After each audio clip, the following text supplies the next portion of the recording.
화요일부터 목요일까지 진행된 18장은 아무리 작은 자라도 실족해서는 안 된다는 교훈을 예수님이 제자들에게 하신 부분입니다. 금요일과 토요일에 걸쳐 진행되는 19장 말씀은 예수님의 사역의 무대가 갈릴리에서 유대로 옮겨지는 상황에 주어진 말씀입니다. 금요일 본문에서는 창조의 원리를 따라 이혼이 부당함을 가르치십니다.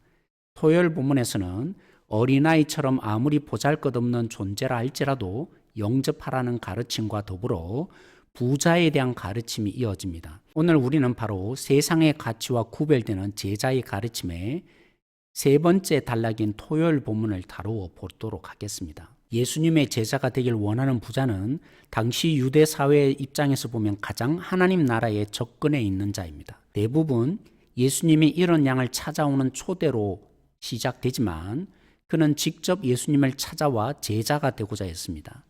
영생 곧 하나님의 나라에 관심 있는 자였습니다. 예수님이 지켜야 한다고 하는 계명을 다 지키는 자였습니다. 하지만 그의 모든 계명을 지켰다는 그의 본질이 무엇인지 예수님의 요구 가운데 드러납니다. 21절 온전하려면 자신의 가진 모든 소유를 다 팔아 가난한 자에게 주고 주님을 따르라 하셨습니다. 여기에 그는 자신의 가진 재물로 인해 근심하고 떠나갑니다. 하나님의 말씀대로 산다는 것은 하나님을 온전히 의지하며 하나님을 기대하며 살기에 일어나는 순종의 반응입니다. 세상에 있는 그 모든 유익들은 하나님을 바라보게 하고 하나님을 찾게 하는 그림자와 같습니다. 그런데 어느 순간에 우리에게 하나님보다 더 의지하고 신뢰하게 만듭니다. 그걸 우리는 우상이라 하죠. 그러니까 그에게 하나님보다 물질이 소중했고 하나님을 제대로 신뢰한 결과로 말씀에 순종한 것이 그는 아니었습니다. 16절에 무엇을 해야 영생을 얻으리까? 그의 질문은 자체가 잘못되어 있습니다. 우리가 무엇을 함으로 하나님 나라의 자격을 얻을 수 있는 실력자가 아닙니다. 어느 하나라도 어기면 생명을 얻을 수 없습니다. 이 모든 것을 지켰다고 하는 그였기에 그가 지킬 수 없는 바로 그 부분을 예수님이 건드리셨죠. 그래서 재물을 팔라 하신 것입니다. 그가 지켜낸다고 했던 율법은 우리가 얼마나 죄인인지를 깨닫게 하고 그래서 하나님의 긍휼에 손을 뻗게 합니다. 하나님의 긍휼의 방편인 예수님을 의지하고 따르게 합니다. 예수님은 재물이 우상이 되어 돌아간 그 청년을 보고 부자가 천국에 들어가기가 낙타가 바늘귀에 들어가는 것보다 더 어렵다고 하셨습니다. 제자들은 이 말씀에 깜짝 놀랐습니다.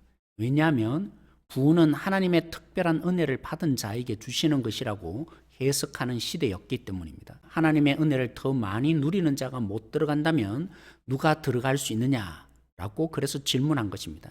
여기에 26절에 예수님은 사람으로는 불가능하지만 하나님으로는 가능하다 하셨습니다. 은혜를 여전히 깨닫지 못하고 자신의 모든 것을 버리고 주님을 쫓았다고 자랑 삼아 말하는 베드로에게 예수님은 28절 이하에 주님을 따르는 자에게 주님과 더불어 세상을 통치하는 권세를 얻게 될 것이라 말씀하셨습니다.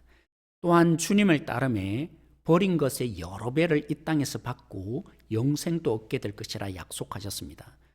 하나님의 나라를 보상의 논리로 오해하지 않도록 먼저 된 자가 나중되고 나중된 자가 먼저 된다는 하나님 나라의 원리를 제시하셨습니다. 사랑하는 성도 여러분, 오직 믿음으로 구원을 얻습니다. 우리가 하나님의 자녀 된 것은 은혜입니다. 그래서 복음은 늘 우리가 하나님의 자녀 되었다고 말합니다. 이것저것 해서 하나님의 사랑을 받아내려는 그 율법주의에서 해방시켜 줍니다. 그러나 하나님의 무조건적인 이 은혜와 사랑을 받아 하나님의 자녀가 되고 나면 하나님의 말씀에 순종해가는 자가 됩니다. 하나님이 믿어져서 우리 스스로 자신을 책임지려고 노력하였던 그 모든 안전장치를 이제는 내려놓고 그래서 부자처럼 쌓았던 재물을 나누어주는 복의 통로로 살아갈 수 있게 됩니다. 하나님을 사랑하기에 순종하는 하나님의 자녀로 삽니다. 주님과의 그런 관계가 있을수록 내가 얼마나 죄인인지를 더 깨닫고 주님의 용서를 더 많이 체험해 가게 됩니다. 이런 하나님의 사랑에 반응하는 우리는 완전한 주님의 사람으로 바뀔 그날을 소망하기에 더욱 주님의 자녀로 구별하여 살아가며 성숙해져 갈 것입니다. 이 하나님의 은혜가 있는 성도가 되어지길 소망합니다. 평안하세요.